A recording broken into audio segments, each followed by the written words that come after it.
Ala Rasulillah wa ala alihi wa sahbihi wa mawala. Wa nifidin azani Allah wa iyyakum. Alhamdulillah, puji syukur kehadirat Allah Subhanahu wa taala yang masih memberikan nikmat kepada kita sehingga kita bisa bertemu lagi di tempat ini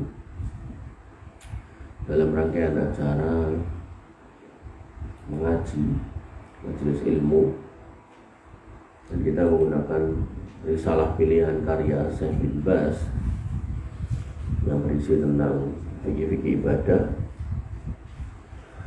Pada kesempatan pagi hari ini kita masuk di tema keutamaan puasa Ramadan yang mulai serta tentang beberapa hukum penting yang samar bagi sebagian orang.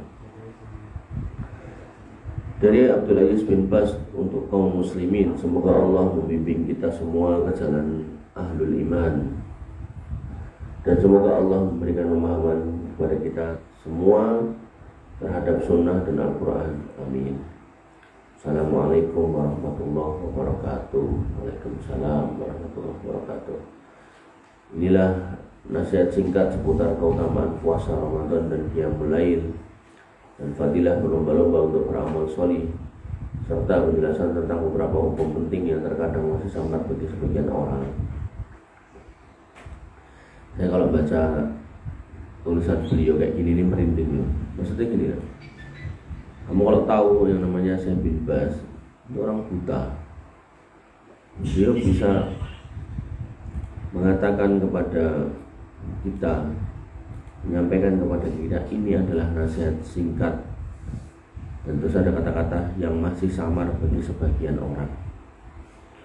Artinya beliau yang buta bisa mendapatkan basirah, mendapatkan ilmu yang lebih dalam daripada orang yang normal. Artinya harusnya kita orang yang normal lebih termotivasi untuk mendapatkan ilmu atau belajar dibandingkan beliau yang buta. Walaupun mungkin kita nggak bisa mengungguli ilmu beliau, tapi paling nggak semangat beliau untuk menjadi orang yang alim itu yang harus kita pegang. Artinya gini loh, kamu mungkin kuliahnya komputer, mungkin kuliahnya teknik, mungkin kuliahnya peternakan, gitu kan, atau kuliah ekonomi. Tapi kalau kita ngomongkan ilmu agama, maka jangan pernah cukup dengan bangku kuliah gitu. Kita harus terus nambah terus. Saya sedih aja ketika ada orang yang kemudian sudah selesai kuliah, bahkan mungkin baru S1, tapi dia merasa sudah orang yang paling pintar, orang yang paling hebat, orang yang paling tahu. Ini hal-hal yang harus kita koreksi. Apalagi kalau pendidikannya pendidikan guru gitu, terus jadi guru agama atau ustadz atau ustadzah gitu, harus pengkongan tidak ya. Kita harus terus nambah terus agar kemudian Allah mengakhiri hidup kita di atas ilmu. Wallahu ta'ala alam. Diriwayatkan dari Nabi SAW bahwa beliau memberi kabar gembira kepada para sahabatnya tentang datangnya bulan Ramadan, juga mengabarkan kepada mereka bahwa ini adalah bulan di mana pintu-pintu rahmat, pintu surga dibuka, sementara pintu-pintu neraka ditutup serta setan dibelenggu. Beliau SAW bersabda, "Idza kanat awwalul lailah," apabila malam yang pertama min Ramadan datang, futihat abwabul jannah, dibukalah pintu-pintu surga, falam yughlaq min habab, dan tidak dikunci, tidak ditutup lagi pintu-pintu itu.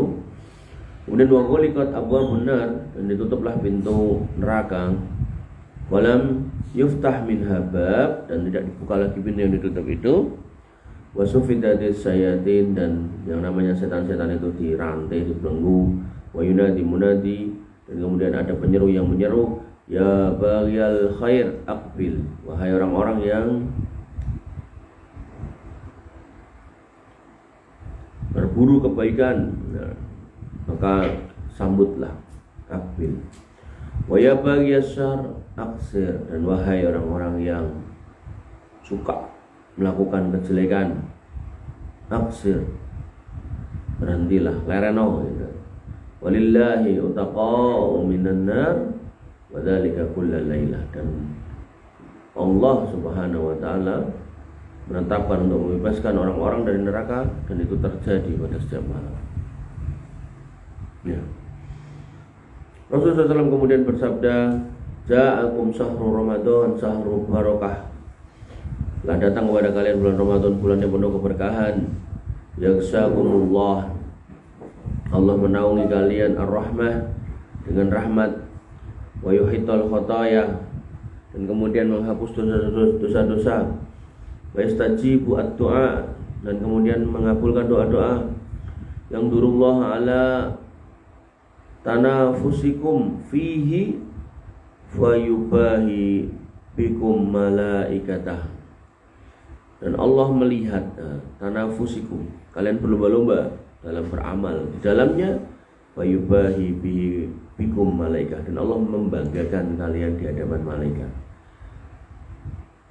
Wa arullaha min anfusikum, dan kemudian Allah memperlihatkan kalian pada kalian khairan, kebaikan, fa inna syaqya, sungguhnya orang yang menyedihkan atau sengsara adalah orang yang man harrama fihi rahmatullah, yaitu orang yang diharamkan pada bulan Ramadan rahmat Allah. Kama ini orang yang mesake, orang yang mesedihkan, orang yang apes, orang yang rugi adalah orang yang ketika Ramadan datang tapi kemudian dia malah ora poso, ora sholat.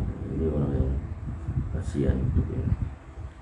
Rasulullah SAW bersabda, man shoma Ramadan imanan wa ihtisaban, siapa yang puasa Ramadan dan penuh keimanan dan berharap pahala dari Allah, ghufira lahu ma taqaddama min dambi, akan diampuni dosanya yang telah lalu. Wa man qama Ramadan dan imanan wa ihtisaban, dan siapa yang kemudian qiyamul pada bulan Ramadan dan penuh keimanan dan kemudian penuh ihtisab gitu, ghufira lahu ma taqaddama min dambi, akan diampuni dosa-dosanya yang telah lalu. Wa man qama lailatal qadri imanan wa ihtisaban, dan siapa yang kemudian ya mendirikan atau qiyamul lail pada Lailatul Qadar imanan wa ihtisaban, dengan penuh keimanan dan ihtisab, ghufira lahu ma taqaddama min dambi, akan diampuni dosa-dosa yang telah lalu. Kemudian sabda yang lain, kullu amal ibni Adam lahu, setiap perbuatan ibnu Adam itu untuknya atau miliknya. Al-hasanatu bi asri amsalihha, dan satu kebaikan itu akan mendapatkan balasan 10 kali lipatnya, ila sab'i mi'ati fin, sampai 700 kali lipat, illa asyam, kecuali puasa. Fa innahu li wa ana ajzibi, dan itu puasa itu untukku dan aku sendiri yang akan mengganjarnya. Taraka sahwatahu wa ta'amahu, dia meninggalkan syahwatnya dan makannya, wa syarabahu, dan minumnya, min ajli, karena aku. Kemudian lis-shaimi farhatani, pada orang puasa ada dua kebahagiaan, farhatun inda fitri, yaitu kebahagiaan ketika berbuka, wa farhatun inda liqa'i rabbih, dan kebahagiaan ketika berjumpa dengan Rabbnya. Wala khulufu fammis shaim, dan ya, bau napas atau bau mulut orang yang berpuasa, adyabu indallah min rihil mis, lebih wangi di sisi Allah. Ini yang selalu saya kasih catatannya, di sisi Allah, min rihil mis. Jadi ini di sisi Allah ya, artinya mulutnya orang puasa itu walaupun bau, itu di sisi Allah lebih harum daripada minyak wangi yang paling wangi. Tapi kalau di sisi manusia ya tetap bau. Artinya ya kalau kamu puasa ya jangan bawa ubal-ubal gitu lah apapun gitu pada manusia. Hendaknya setiap muslim memanfaatkan kesempatan ini, yaitu Allah Subhanahu wa taala memberikan kesempatan baginya untuk menjumpai bulan Ramadan, maka hendaklah bersegera untuk memanfaatkannya dengan ketaatan kepada Allah dan menjauhi kemaksiatan, bersungguh-sungguh dalam menunaikan apa yang Allah wajibkan, terutama masalah sholat 5 waktu, karena ia merupakan tiangnya Islam dan kewajiban yang agung setelah 2 kalimat syahadat. Kewajiban muslim dan muslimah adalah menjaga dan melaksanakannya tepat pada waktunya dengan khusyuk dan tumakninah. Juga termasuk kewajiban yang paling penting bagi kaum muslimin laki-laki adalah mengerjakannya secara berjamaah di masjid yang di dalamnya dikumandangkan adat, sebagaimana firman Allah Subhanahu wa taala, wa aqimus sholata wa atuz zakata warka'u ma'ar-raki'in, dan dirikanlah salat, tunaikanlah zakat, dan rukuklah bersama dengan orang-orang yang rukuk. Kemudian firman-Nya yang lain, hafidzu 'alas sholawati was sholatil wusta wa qumu lillahi qanitin. Peliharalah semua sholatmu dan sholat yang tengah, dan berdirilah untuk Allah Subhanahu wa taala dalam sholatmu dengan penuh khusyuk. Kemudian firman-Nya yang lain, qad aflahal mu'minun, telah beruntung orang-orang yang beriman, alladzina hum fi sholatihim khashi'un, yaitu orang-orang yang di dalam sholatnya itu khusyuk. Walladzina hum ala sholawatihim yuhafidun, kemudian terhadap sholat yang 5 itu dia jaga. Ulaika humul warisun, mereka adalah orang-orang yang mewarisi apa? Alladzina yaritsunal firdaus hum fiha khalidun, mereka yang mewarisi firdaus dan kekal di dalamnya. Nabi SAW bersabda, al-ahdul ladzi bainana wa bainahum, perjanjian antara kami dan mereka, orang-orang non-muslim, orang-orang kafir, yaitu tarkis sholat, meninggalkan sholat. Faman tarakaha faqad kafara, siapa yang meninggalkannya dia telah kufur. Kemudian menunaikan zakat merupakan kewajiban penting setelah perintah sholat, sebagaimana firman Allah Subhanahu wa taala, wa ma umiru illa liya'budullaha mukhlishina lahuddin, dan tidaklah mereka disuruh kecuali untuk supaya menyembah Allah dengan memurnikan ketaatan hanya kepadanya, wa yuqimus shalah wa yutuz zakah, dan mendirikan sholat dan membayar zakat. Dzalika dinul qayyimah.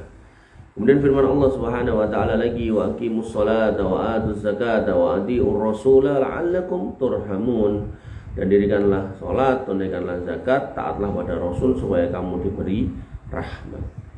Allah Subhanahu wa taala telah menurunkan Al-Quran dan Sunnah melalui Nabi SAW. Untuk sunnahnya telah menjelaskan di dalamnya bahwa siapa yang tidak menunaikannya maka dia akan mendapatkan azab pada hari kiamat. Ya, puasa Ramadan termasuk kewajiban yang penting setelah sholat dan zakat, syahadat, sholat, zakat, puasa, dan termasuk salah satu rukun Islam seperti yang disabdakan oleh Nabi SAW, bunyal Islamu ala khamsin, Islam itu didirikan atas 5 hal di rukun Islam. Syahadatu an la ilaha illallah, bersyahadat bahwasanya tidak ada ilah yang berhak disembah selain Allah. Jadi persaksian bahwasanya la ilaha illallah ini mewajibkan seorang muslim ini meninggalkan semua sesembahan selain Allah. Jadi jangan kamu rajin tahlilan la ilaha, tapi kemudian ada masalah sidik ning dukun, ya. Totolan rapayu mulai pesugihan, itu tahlilnya enggak berguna. Ya. Afdhalul dzikri la ilaha illallah. Ya, betul. Nabi Musa pernah bertanya kepada Allah itu, minta diajarkan sebuah zikir yang belum pernah diucapkan atau dilakukan oleh manusia. Kata Allah, ya, berzikirlah dengan menggunakan la ilaha illallah dalam sebuah diskusi. Nabi Musa mengatakan, ya Rabbi, wahai Rabbku, ya, semua umatmu atau banyak umatmu melakukan ini, gitu, membaca ini, gitu. Allah mengatakan 1 tahun timbangan dosa itu.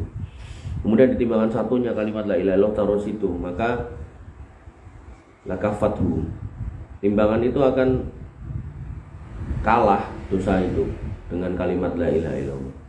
Ya, termasuk dalam hadis bitokoh, ada orang yang punya dosa itu 99 gulungan dosa digelar, panjang sejauh mata memandang. Dan dia sudah gampangannya wes putus asa gitu loh. Dalam artian aku serane arepan untuk masuk surga. Tapi Allah mengatakan kamu nggak akan didolimi gitu. Kemudian 99 gulungan itu ditaruh di daun timbangan. Kemudian Allah keluarkan satu kartu yaitu la ilaha illallah, taruh di daun timbangan yang satunya, dan itu menyebabkan 99 gulungan itu terlempar dan dia masuk surga. Nah, maka yang harus kita pahami ini tidak cuma sekedar ucapan gitu loh. Diucapkan tiap hari bagus, alhamdulillah, itu zikir yang paling bagus. Cuman ya tadi itu harus benar-benar dihayati kata-kata la ilaha illallah ini. Gak boleh seorang muslim melakukan kesyirikan sekecil apapun. Ya, nom-nom ndelok bintang jatuh pengen donga, terus tanggal lahirnya piro geger golek horoskop gitu kan. Itu gak benar semuanya, ya. Kemudian ada apa? Suara-suara burung, ya. Wah, ini bakal entuk iki, bakal entuk kuwi. Keluar rumah ada ular itu gak jadi, nopo gak sial gitu. Nah, semua ini ya, adalah satu keadaan yang kemudian mencederai akidah, yang itu gak sinkron dengan la ilaha illallah. Makanya Abu Thalib suruh mengucap la ilaha illallah gak mau, karena dia paham benar kalau mengucapkan ini harus meninggalkan sesembahan yang ada di sekitar Ka'bah, 360 berhala di situ. Ya, makanya nggak mau dia. Ya, jadi orang dulu tuh paham bener kalau ngomong la ilaha illallah kudu ninggal gitu, tapi orang sekarang nggak paham. Ya, dikira la ilaha illallah gitu, tapi baru kuwi jalan-jalan ning kuburan. Ya, maka ini yang harus kita pahami, jangan sampai kita nggak paham ya. Wa anna Muhammad Rasulullah, ini juga penting ya, dan bahwasannya seorang muslim itu harus bersyahadat bahwasanya Muhammad itu Rasulullah. Dan termasuk konsekuensi dari bersyahadat bahwasanya Muhammad Rasulullah adalah bahwasanya tasdiqu fima akhbar gitu. Kita membenarkan semua yang beliau kabarkan gitu kan. Wa ta'atuhu fima amar, dan kita menaati semua yang beliau perintahkan. Kemudian wa alla yu'badallah illa bima syara'a gitu. Dan tidak kemudian menyembah Allah kecuali dengan yang beliau syariatkan. Banyak orang-orang yang kemudian melakukan ritual tapi kemudian ditanya dalilnya apa, gak dalil-dalilan. Kokean cangkem kowe. Nah, bahasa-bahasa kayak gitu tuh justru mencederai syahadat ini loh. Ya. Jadi ketika ada orang bertanya dalilnya apa, atau kamu melakukan ini dasarnya apa, itu karena sayang gitu. Jangan sampai kita kemudian ya mengamalkan sesuatu yang nggak ada contohnya, ngaku-ngaku itu datang dari Nabi SAW. Bahkan Nabi sudah mengingatkan, man kadzaba alayya muta'ammidan falyatabawa maq'adahu minan nar. Hati-hati loh, kamu beramal nggak ada dasarnya, terus kamu ngomong ini ajaran Islam gitu kan, nanti di akhirat sudah disiapkan tempat duduk dari neraka. Sampai ada ustadz sekitar sini ngomong ngosok maca sholawat atau mlebu neraka. Loh, bukan baca sholawat yang mlebu neraka, tapi ketidaktaatannya pada sunnah ini loh yang menyebabkan seseorang itu kemudian bisa masuk neraka. Ya. Jadi yang harus kita pahami adalah bukan bacaannya, bukan wiridnya, bukan zikirnya ya, bukan baca Qur'annya, tapi caranya. Nah, ini yang kemudian Nabi tegaskan, man amila amalan falaisa lahu amruna fahuwa raddun. Siapa yang beramal yang enggak pernah kami contohkan maka tertolak. Sehingga Islam itu penak gitu loh. Enek dalil mangkat, enek dalil ya wis ngono gitu. Enggak usah kemudian ditambah-tambahi aneh-aneh. Kemudian setelah itu wa iqamis shalah. Seorang muslim harus sholat. Sholat gak ada gunanya kita kaya gak sholat, gak ada gunanya kita punya kedudukan gak sholat. Wa ita'uz zakah, dan kalau emang ada harta, nah maka kita bayar zakat. Ada zakat fitrah, ada zakat mal gitu kan. Maka sesuai dengan timingnya. Wa shaum Ramadan, dan berpuasa di bulan Ramadan. Wa hajjul bait, dan kemudian berhaji di Baitullah Al-Haram. Hendaknya seorang muslim menjaga puasa ya mulai dari hal-hal yang Allah haramkan, baik perkataan maupun perbuatan, karena tujuan puasa adalah mentaati Allah, mengagungkan kesuciannya, mengendalikan nafsu dari penyelewengan terhadap rohnya, membiasakan sabar dari apa yang Allah haramkan, dan bukanlah maksud puasa itu sekedar meninggalkan makan minum serta hal-hal yang membatalkannya. Nabi SAW bersabda, "As-siyamu junnah fa idza kana yaumu shaumi ahadikum fala yarfus wala yashab." Nah, puasa itu adalah perisai. Jika telah datang hari puasa di antara kalian, janganlah berbuat arrofas, yarfus, yaitu berbuat yang keji-keji, jorok-jorok, wala yashab, dan janganlah kemudian berbuat keributan, padu, dur-duran, caci maki gitu kan. Fa insabahu ahadun, kalau ada orang yang kemudian mencelanya, mencacinya, menghinanya, au qatalahu, atau ngejak gelut, falyakul inni shaim, maka katakanlah aku sedang puasa. Kemudian dalam hadis yang lain dikatakan Nabi SAW bersabda, man lam yada' qaula zur, siapa yang kemudian tidak meninggalkan perkataan dusta saat puasa, wal amal lebih, dan amal-amal kedustaan, wal jahlu, dan kebodohan, ya know, kosong-kosong main remi dan seterusnya, falaisa lillahi hajah, maka Allah Subhanahu wa taala enggak butuh fi ayyada ta'amahu wa syarabah, tentang orang ini dalam hal meninggalkan puasa dan makannya. Dari hadis ini dapat diketahui bahwa hendaknya setiap orang yang berpuasa berhati-hati jangan sampai terjerumus ke dalam apa yang Allah harapkan, dan hendaknya selalu menjalankan apa yang diperintahkan, sehingga dengan demikian semoga Allah mengampuni, membebaskan dari api neraka, serta menerima puasa dan qiyamul lailnya. Maka beberapa hukum yang samar bagi sebagian orang, yaitu hendaknya orang yang berpuasa untuk menjalankan puasa dengan iman kepada Allah serta mengharap pahala darinya, bukan karena riak, sum'ah, taklid, ikut-ikutan terhadap penduduk setempat, namun hendaknya ia menjalankan puasa karena tahu bahwasanya ini adalah perintah Allah dan berharap pahala dari sisi Allah. Nah, ini niat ya, bab pertamanya niat. Demikian pula ketika melakukan qiyamul lail, hendaknya dikerjakan atas dasar iman dan penuh harapan dari Allah Subhanahu wa taala, bukan karena sebab lain. Ayo taruhan, ayo angkat, nggak udah ngumpul di masjid. Silakan kamu ke masjid kumpul dengan temanmu, tapi pastikan kamu bukan tarawih karena pengen ketemu temanmu, tapi karena mengharap pahala Allah Subhanahu wa taala. Nabi SAW bersabda, man shoma Ramadan imanan wa ihtisaban, siapa yang kemudian puasa Ramadan dengan penuh keimanan dan ihtisab, ghufira lahu ma taqaddama min dzambi, maka akan diampuni dosa yang pernah lewat. Wa man qama Ramadan imanan wa ihtisaban, dan siapa yang qiyamul lail pada bulan Ramadan dengan penuh keimanan dan penuh ihtisab, ghufira lahu ma taqaddama min dzambi, maka akan diampuni dosanya yang pernah lalu. Wa man qama lailatul qadri imanan wa ihtisaban, dan siapa yang kemudian berdiri qiyamul lail pada malam Lailatul Qadar yang bertepatan dengan itu dan penuh keimanan dan ihtisab, ghufira lahu ma taqaddama min dzambi, maka akan diampuni dosanya yang telah lalu. Dan beberapa masalah yang kurang difahami hukumnya oleh sebagian orang adalah apa yang dihadapi oleh orang yang berpuasa, seperti luka, muntah, masuknya air ke dalam kerongkongan tanpa sengaja. Semua ini adalah tidak membatalkan puasa. Jadi kalau kamu jatuh, lecet gitu kan, atau muntah tapi nggak disengaja, tapi naik muntah jokok muntah, nah ini sengaja batal puasanya.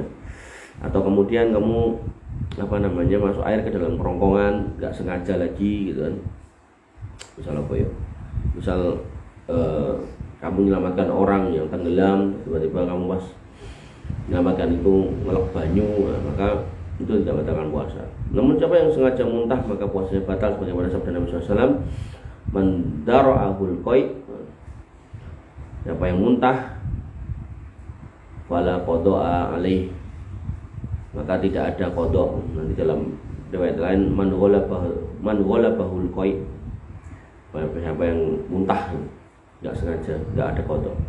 Wa man istaqa'a, sengaja bikin muntah, fa alaihi qada, dia wajib qada. Masalah lain yang juga terjadi tengah masyarakat dalam mengakhirkan mandi janabah sampai munculnya terbit fajar. Jadi sampai ada subuh kok belum mandi junub, itu juga sebagian wanita yang mengakhirkan mandi dari haid dan nifas sampai terbit fajar. Jika telah suci sebelum fajar maka wajib baginya puasa. Artinya kalau sucinya sebelum fajar ya. Jadi sebelum adzan subuh itu sudah suci, maka dia wajib kemudian melanjutkan puasa dan tidak masalah mengakhirkan mandi sampai terbit fajar. Namun tidak boleh mengakhirkan mandi sampai terbit matahari karena ia harus sholat subuh sebelum terbit matahari. Demikian pula bagi orang yang junub tidak boleh mengakhirkan mandi sampai terbit matahari. Dia wajib segera mandi untuk sholat subuh sebelum terbit matahari, dan bagi kaum laki-laki hendaknya bersegera mandi agar tidak tertinggal sholat subuh berjamaah. Jadi walaupun pas adzan masih boleh dalam keadaan junub, tapi ya segera mandi karena harus sholat subuh gitu. Hal-hal yang tidak membatalkan puasa adalah cek darah. Darah diambil buat cek darah boleh.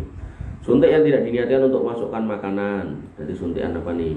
Ya, suntikan misalnya antibiotik itu boleh. Atau vaksin boleh.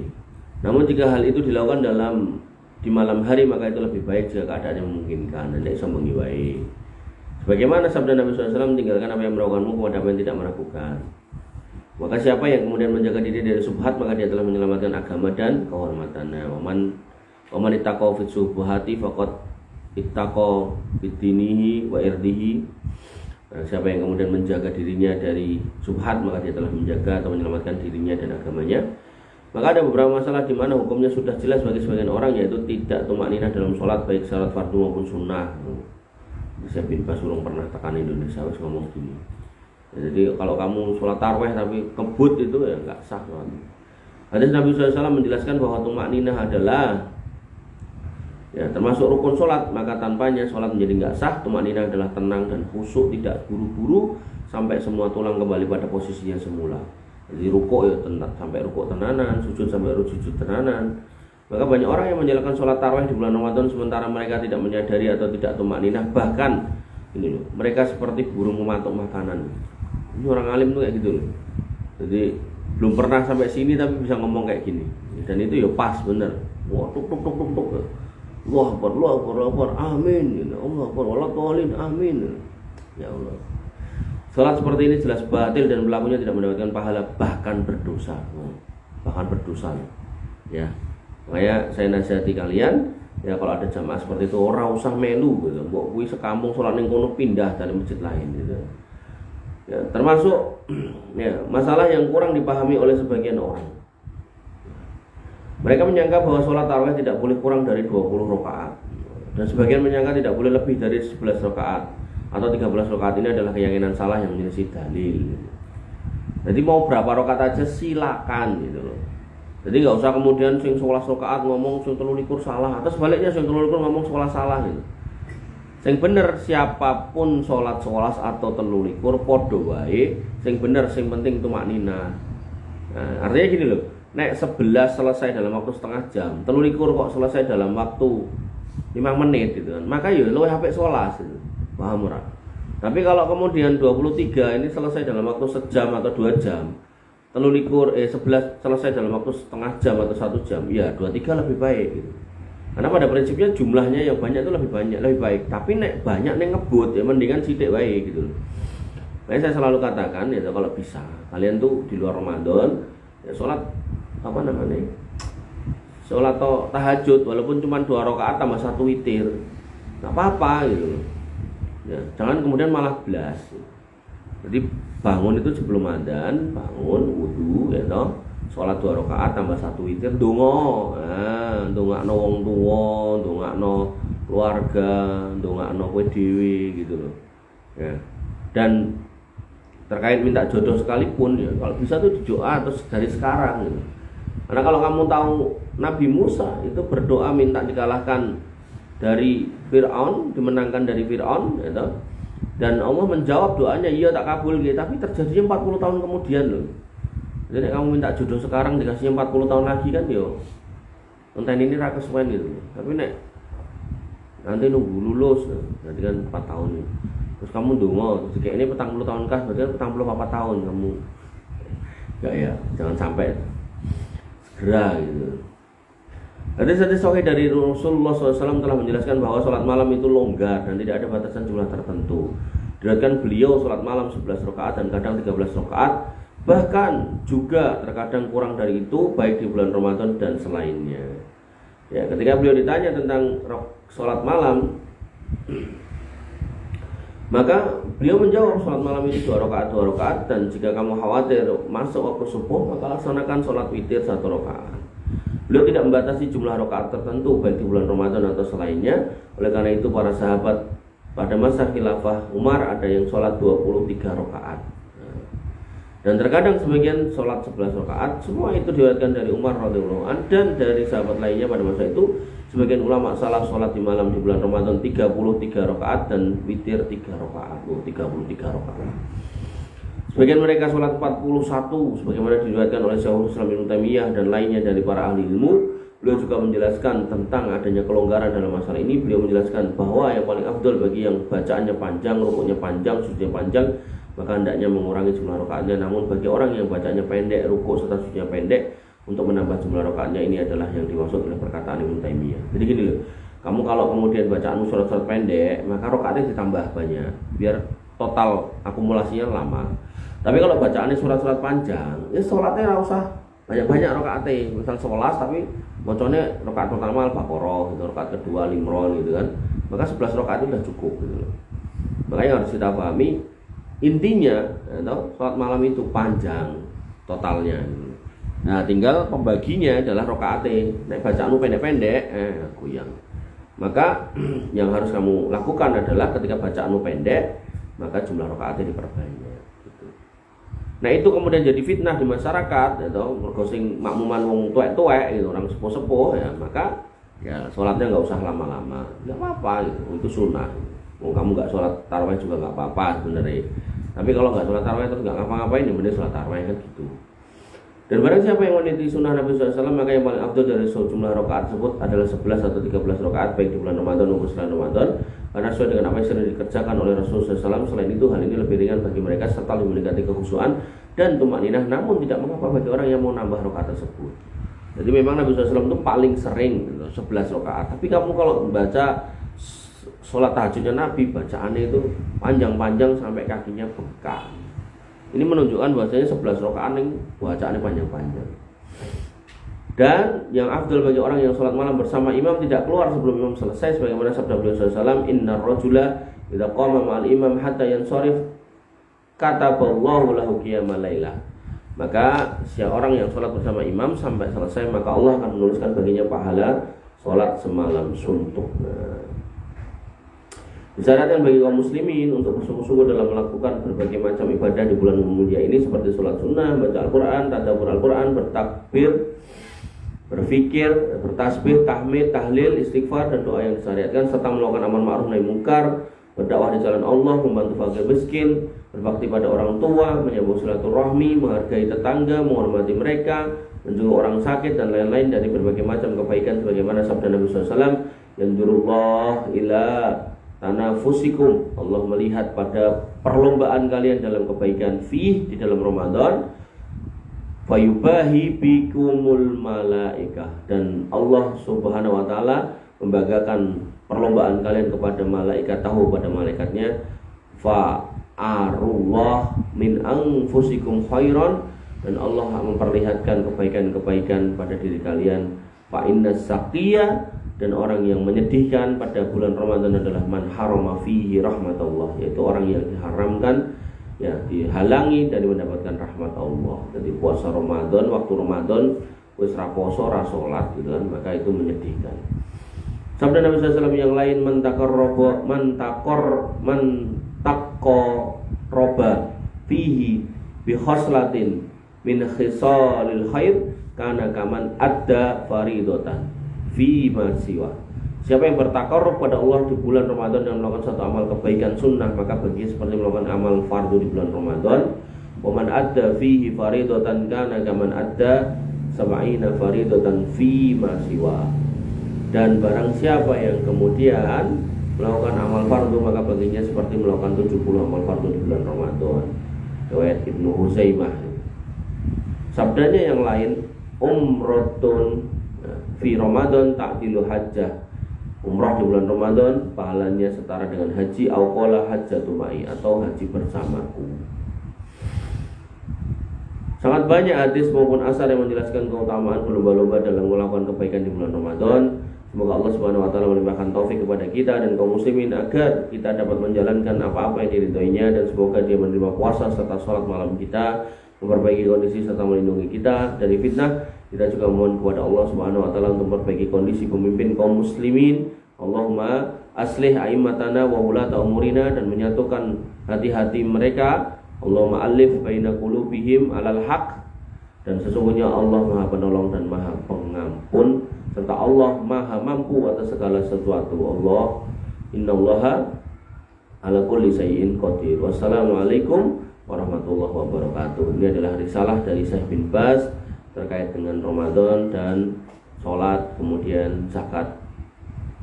Adapun yang haji, maka besok insyaallah. Baik, ikhwani fillah azani Allah wa iyyakum. Ini akhir dari pertemuan kita, materi kita. Kita tutup layarnya, kita masuk ke sesi tanya jawab. Silakan ditulis pertanyaannya.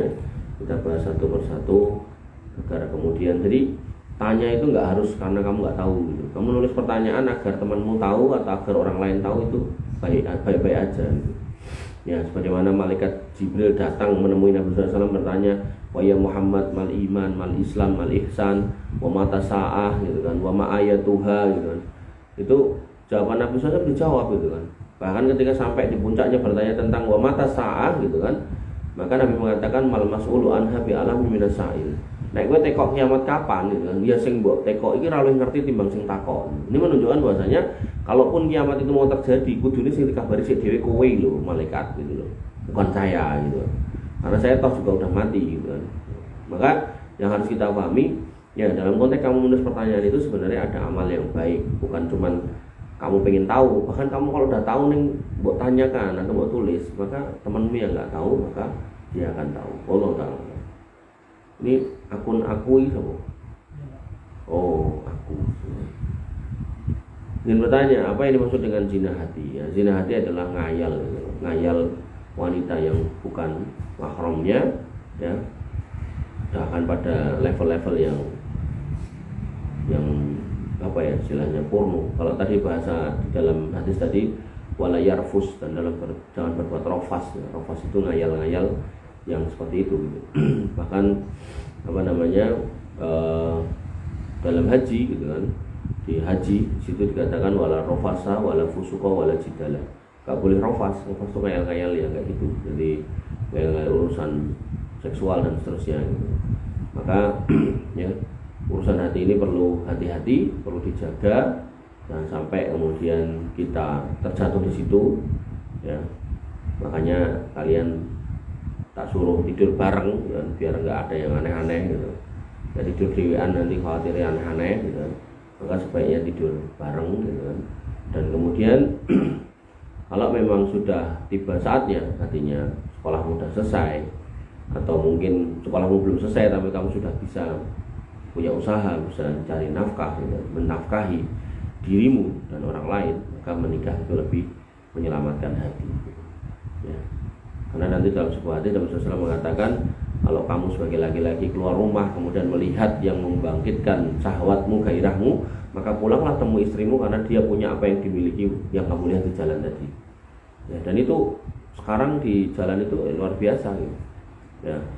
Jadi ya segitulah pokoknya tidak tak jelas gitu. Jadi kalau dulu atau pendek itu ya sampai lutut gitu kan, sekarang wah pupune setengah aja munggah meneh gitu. Jadi yang harus kita pahami adalah sekarang itu di jalan itu udah luar biasa gitu. Makanya seorang yang beriman dia harus kemudian pertama menjaga dirinya untuk tidak membuka aurat, kemudian yang kedua menjaga matanya juga untuk kemudian tidak memandang-mandang yang seperti itu, sehingga hanya melampiaskan urusan syahwatnya pada tempat-tempat yang benar gitu kan ya. Dan semua ini berawal dari hati, mata, hati, tangan, dan nanti terakhir adalah kemaluan yang membenarkannya ya. Membenarkan atau mendustakannya. Jadi kemaluan itu ya ada yang levelnya parah ya berzina, yang levelnya di bawahnya ya melakukan penyimpangan seksual dalam konteks onani, masturbasi. Nah itu kesalahan juga, itu nggak boleh. Maka ini harus kemudian dijaga, zina hati ini jangan sampai kemudian terjadi. Dan memang hukumnya juga nggak kayak orang kalau berzina pakai kemaluannya gitu, tidak kemudian kena hukum rajam segala macam, enggak ya. Jadi ini zina hati ya dosa, tapi ya dosa yang mengkhawatirkan. Kalau terus-terusan ini membahayakan. Allah Ta'ala alam.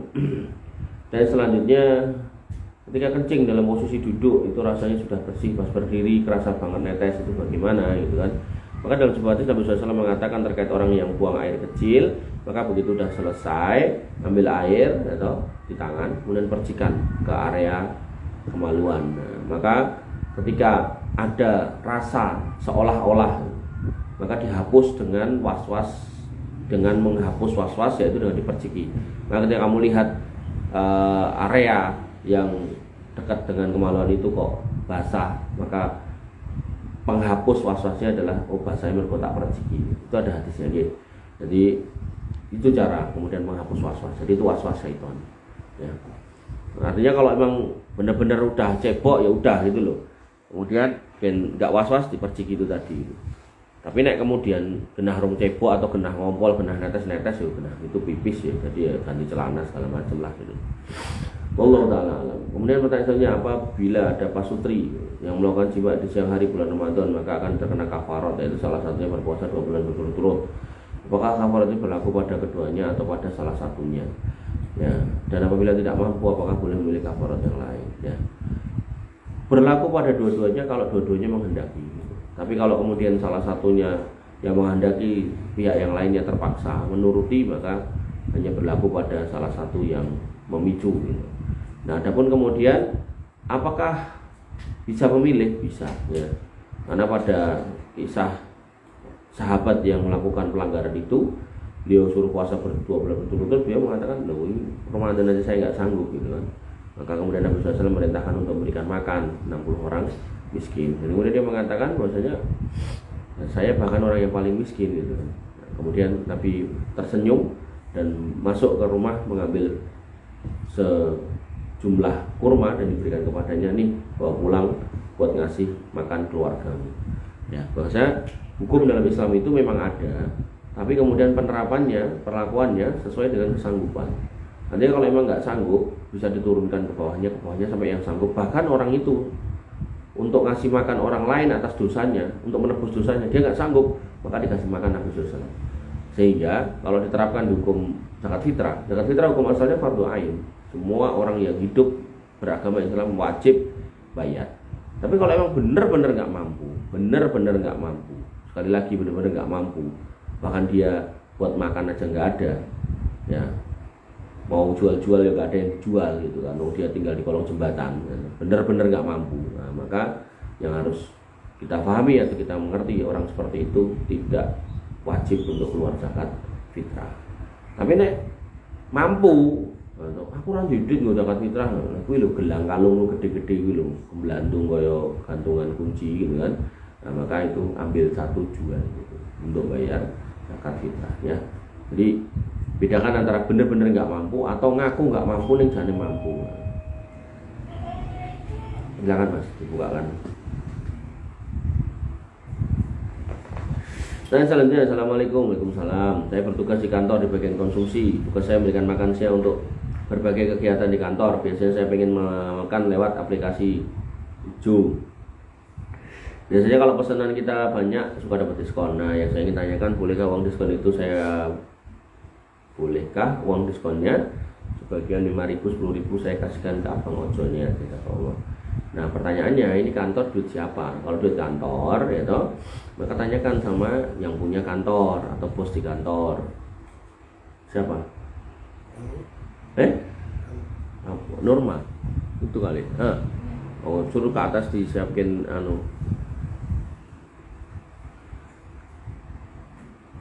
disiapke suguhane ya, ngombe. Nah, itu ya. Jadi kalau ini emang duit kantor, maka bonusnya ini akhirnya milik kantor, maka tanyakan kepada yang punya kantor atau bos di kantor. Kalau bos di kantor membolehkan, maka boleh. Allah Ta'ala. Dan selanjutnya, izin bertanya dalam materi bagaimana hukum transplantasi rambut, tanam rambut dalam syariat Islam. Kalau nggak ada urgensi, nggak boleh. Tapi kalau misal nih seorang wanita yang memang terlahir botak atau kemudian kemo, habis kemo dia sembuh rambutnya rontok, maka ini boleh dalam rangka untuk mempertahankan penampilannya agar ya suaminya tidak kabur, itu tidak apa-apa. Tapi kalau kemudian rambutnya ada kayak sebagian orang itu di apa jenenge semacam-macam kayak disulam rambut, sulam alis segala macam, maka itu merubah ciptaan dan itu bagian dari dosa besar, itu tidak diperbolehkan ya. Jadi kalau emang ada urgensi, kon wong wedok botak itu piye gitu kan, nggak bagus itu, maka dia boleh pakai wig atau kemudian transplantasi. Tapi kalau kemudian dia merasa kurang dengan ciptaan Allah, bahkan ada kemarin tuh saya lihat ada orang tuh terus ruwarane ditato, matanya ditato, terus batuk ini ditransplantasi logam kali, jadi mentonton gitu tapi bentuknya salib gitu, ada yang tanduk-tanduk gitu. Itu benar-benar sebuah kerusakan yang luar biasa dan mendolimi dirinya dan Allah Subhanahu Wa Taala tentu, yang mana dia ning dunya wis kelaran ngono, ning akhirat dia pasti tambah kesakitan lagi dengan segala macam keadaan. Allah Ta'ala. Pertanyaan selanjutnya, mau bertanya, orang yang memperbaiki syahadat karena dulunya masuk golongan orang-orang seperti ini dan itu gitu kan, perlu melaksanakan mandi junub. Enggak ya. Jadi orang-orang yang ikut-ikut ormas tertentu itu tidak batal syahadatnya. Ini harus dipahami. Jadi nggak perlu syahadat ya. Misal ikut kelompok A, B, C gitu, itu nggak kemudian batal ke Islam ya. Perlu dipahami nih, pembatal-batal keislaman 10 nggak ada yang kemudian karena masuk ormas terus batal syahadat, nggak ada ya. Jadi ini dari pertanyaannya udah kurang tepat ya. Jadi orang-orang yang masuk ormas itu tidak menyebabkan batal syahadat ya. Kecuali ya toh, di dalam ormas itu kemudian kita suruh tidak sholat, suruh keluar dari agama Islam, nah itu baru di situ. Tapi kalau dari sisi ormasnya nggak ada masalahnya gitu. Misal ya orang dari NU pindah ke Muhammadiyah terus dadak syahadat meneh enggak ya, atau sebaliknya enggak, atau dari NU keluar atau dari Muhammadiyah keluar atau dari kelompok yang lain keluar, enggak ya. Jadi mereka tetap Islam, mereka tetap kaum muslimin, mereka tetap saudara kita. Makanya yang selalu saya kritisi adalah ketika kita itu berkurban, maka kurban itu untuk kampung kita, walaupun di dalamnya kamu Muhammadiyah, kampungnya NU, atau kamu NU, kampungnya Muhammadiyah, nggak ada masalah, mereka itu kaum muslimin ya. Jangan sampai kemudian kayak sebagian orang yang kalau korban tidak dikumpulkan yang pusat gitu kan, karena ternyata di pusat ada datanya, orang-orang nggak punya. Nah, orang nggak punya yang di pusat itu siapa ya? Kelompok mereka. Nah ini kan nggak boleh kayak gitu ya. Maka yang harus kita pahami, dibagi di sekitar kita, karena sekitar kita itu ya kaum muslimin walaupun beda ormas, walaupun beda partai gitu ya, itu mereka orang-orang Islam. Wallahu ta'ala alam. Dan selanjutnya, jika nisfu Sya'ban bertepatan dengan hari Jumat, apakah tetap dianjurkan puasa? Puasa nisfu Sya'ban juga kemudian itu menjadi hal yang kemudian perlu dikritisi tentang dalilnya. Ada nggak puasa nisfu Sya'ban itu? Nah, Sya'ban adalah bulan mulia, ya. Yang kita diperintahkan untuk memperbanyak amalan, ya. Tapi khusus puasa nisfu Sya'ban, apakah dalilnya sahih? Ini yang perlu kita kaji lebih dalam. Ya, mudah-mudahan suatu ketika kita bisa membahasnya. Maka prinsipnya ketika ketemu bulan-bulan mulia seperti Sya'ban, Muharram, Dzulqa'dah, Dzulhijjah, maka perbanyaklah puasa atau amalan yang jelas ada syariatnya. Senin Kemis, kemudian puasa Daud 3 hari setiap bulan, puasa Ayyamul Bid, itu yang lebih jelas. Ya, maka itu lebih baik daripada kemudian kita ya berpegang pada puasa yang kemudian tidak kuat dalilnya. Wallahu ta'ala. Dan selanjutnya, apakah merasa insecure terhadap diri sendiri merupakan bentuk dari tidak bersyukur kepada Allah Subhanahu wa taala? Ya, orang-orang yang beriman dikatakan alladzina amanu wa tatma'innu qulubuhum bi dzikrillah, ala bi dzikrillah tatma'innul qulub. Maka orang-orang yang beriman dan kemudian melazimi zikir kepada Allah Subhanahu wa taala, apakah sifatnya wiritan ataukah sifatnya kajian majelis ilmu, maka harusnya dia tenang. Tenang ini berarti tidak insecure. Orang yang merasa dirinya insecure, maka itu orang yang tidak tenang. Berarti kurang zikir kepada Allah Subhanahu wa taala. Sehingga yang harus dilakukan banyak-banyak zikir kepada Allah Subhanahu wa taala, banyak-banyak majelis ilmu, banyak-banyak baca Quran, banyak-banyak sholat, di mana semua perbuatan itu mengingatkan dirinya kepada Allah Subhanahu wa taala, menjaga agar dirinya tetap aman, terkendali. Dalam ayat yang lain dikatakan alladzina amanu wa lam yalbisu imanahum bidzulmin ulaika lahumul amnu wa hum muhtadun. Orang-orang yang kemudian beriman dan tidak mencampur adukkan imannya dengan kesyirikan, maka mereka orang yang mendapat keamanan, ketenangan, secure. Aman itu secure, insecure enggak aman, atau merasa terancam gitu kan. Maka orang-orang yang kemudian tahu bahwasanya Allah adalah pelindungnya, maka dia akan kemudian mengamalkan apa yang dikatakan Nabi SAW, ya gulam ihfadillah yahfaduka. Jagalah agama Allah, jagalah batasan Allah, jagalah syariat Allah, Allah akan menjagamu. Kalau kita sudah jaga semuanya dan Allah kemudian berkehendak kita mengalami musibah cobaan, yaitu bagian dari kehendak Allah yang pasti ada hikmah di dalamnya. Pokoknya wong urip ngono kuwi lah. Enak yang enak ya alhamdulillah, orang enak ya alhamdulillah ala kulli hal. Nek ora iso ngomong ngono ya sabar. Innalillah gitu. Maka yang harus kita pahami, hidup itu ya kayak gitu. Kalau nggak seneng ya senep, kalau nggak bahagia ya sedih, kalau nggak lapar ya kenyang, kalau nggak guyu ya nangis gitu kan. Nah, itu di dunia itu kayak gitu. Ya, kalau nggak dedet ya turah duit, kalau nggak kaya ya miskin, gitu. Kalau nggak kurus ya gemuk, apa meneh gitu. Kalau nggak laki-laki ya perempuan gitu kan. Nah, maka yang harus kita pahami, selama masih dalam koridor syariat, kita nikmati aja hidup dengan segala macam keadaannya, ya, dengan segala macam dinamika dan problematikanya, agar kemudian kita ya menjadi hamba Allah yang bersyukur. Allah Ta'ala alam. Kemudian pertanyaan selanjutnya, seorang memiliki banyak ayam dan rumahnya dekat dengan persawahan. Agar menghemat pakan, maka ayam-ayam diumbar. Namun tidak jarang ayam itu makan padi dari sawah orang, terutama saat musim panen. Halalkah makan daging ayam tersebut bagi pemiliknya? Jadi dagingnya halal, cuman perbuatan orang ini dosa karena menzalimi orang lain. Maka yang harus kita pahami, jangan sampai kemudian kita melakukan hal seperti ini. Kalau di tempat bapak saya itu bukan ayam, kasusnya kambing. Jadi ada orang bikin kandang kambing di tengah sawah, kemudian si kandang kambing itu atau kambingnya itu kalau pagi dia mau kantor itu dibuka, jadi kambingnya diumbar, jualan. Jadi dimakan nggak cuman sawah, gitu. Sawah jauh dipagari, nggak nih sawah deh. Kemudian ke perumahan, makan tanaman-tanaman yang ada di perumahan dan seterusnya.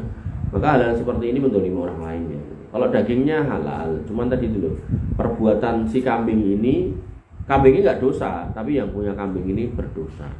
Nah, kalau kambing ini dijual ya kan, maka hartanya bisa menjadi harta yang haram karena dagingnya tumbuh dari kedoliman. Maka yang harus kita pahami, jangan sampai kita mendolimi orang lain gitu.